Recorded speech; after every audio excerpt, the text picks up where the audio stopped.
evening. I have an alarm going off at 4745 Evergreen. Yeah, hi. Listen, do you guys have any other alarms going off on the property? No, sir. Yeah, hang on one second. I'm up. Let me check my phone real quick. Yeah, I can't get this thing to pull up. The app is, I can't get it to pull up. Can you see what's going on? I'm sorry, sir. I can't see your cameras. What should I do? Sir, I can dispatch the police if you're unsure. No, the last time I did that, they charged me $150. I guess I'll just have to go up there myself. Just disregard. Passcode, please.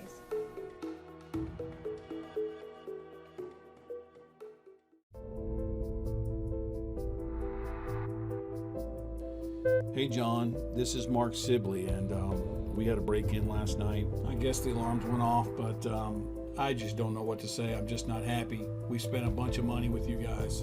Nobody could tell me what was going on. I went ahead and drove up there only to find a big hole in my front door. I need to speak to you pretty quick. We need to get the video pulled, but I'm not happy. Call me.